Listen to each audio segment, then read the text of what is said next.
Hey guys, Ben Graham here with Remax. I took some time to write up a quick two-page article about 7 mistakes to avoid when going to sell your home. So just want to take a few moments here to go over that on a video format. If you want the article, I would be happy to send that to you as well. So without much further ado, I'm going to get into the article here again.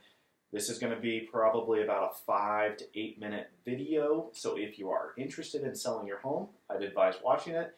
If you're not, well, hey, thanks for checking it out, but this might not appeal to you. So I just want to give you kind of an upfront disclosure, if you will. So again, talking about 7 mistakes to avoid when selling your home and ultimately selling it quick for top dollar in a very smooth process. So the first one is pricing your home incorrectly.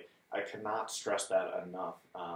You know and I know that anything priced correctly will sell, okay? Even if it's a pile of dog poop. Weird example, just go with me. If it's Michael Jackson's dog, he's dead, that's weird. I should probably start this video over. But anyhow, you get the point. Pricing the home correctly is the name of the game. Working with a professional agent who understands the macro and micro market conditions is really key to getting your home exposure, getting people to look at it and write offers on the home. We don't want to price it so high that people don't even look at it. I've got a lot of rules of thumb when it comes to pricing, and also a lot of data to support what's actually going on in the neighborhood, not just an opinion, but some facts. So that's number one key. All this other stuff matters, but not as much as pricing. And then number two, after pricing, is limited marketing exposure. Guys, when it comes to selling your biggest investment, marketing the home correctly is paramount. I cannot stress that enough. There's too many agents. There's about 30,000 agents here in Arizona alone. And of those, the average agent is selling, I believe I just saw, two to three homes a year. Okay, I'm selling twice that every single month. So there's a huge difference between using a professional and using an amateur, and you will pay that price. So when you go to sell your home, make sure that you're working with a professional that has a rock solid marketing plan. A few of the examples that we do, not to give away all my secrets, but we do floor plans, we do 3D tours. Going into number 3, I hire a professional stager to come give you a consultation to get your home prepared for sale. So those are just a few of the examples on top of calling your neighborhood, mailing out to the neighborhood, okay, professional photography, etc. So there's a lot more than just holding an open house and getting 5 or 6 pictures up on the internet. Way more to it. Social media practices, etc. YouTube videos. So marketing is another key factor. And I hinted at it. Failing to stage your home is an error. It can be done for cheap, for free, by you.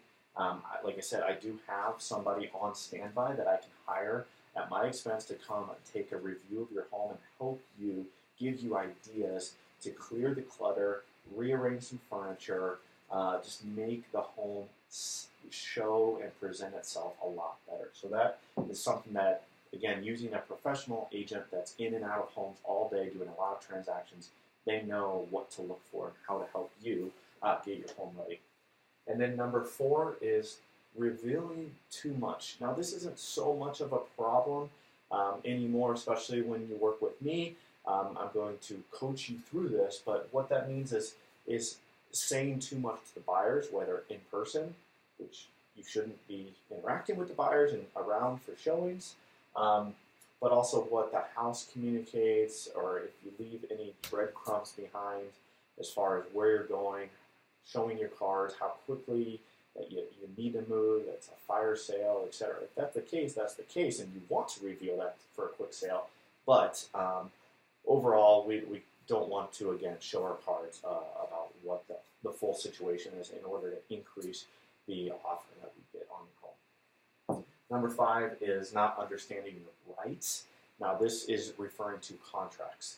The Contracts are intense, they're long, they're detailed, and that's for your protection.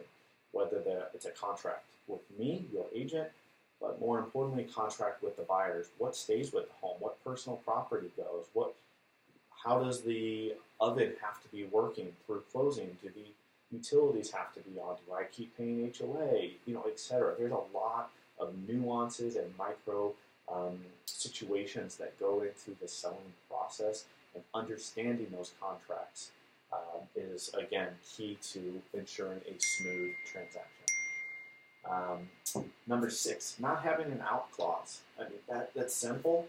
I think I can count in the last 5 years less than 5 folks that have decided to no longer work with me once we signed an agreement, got the home listed, and most of those were because of some sort of medical health issue, so they just had to change plans anyway. There was one guy that just decided to want to go a different direction. Hey, that's his prerogative.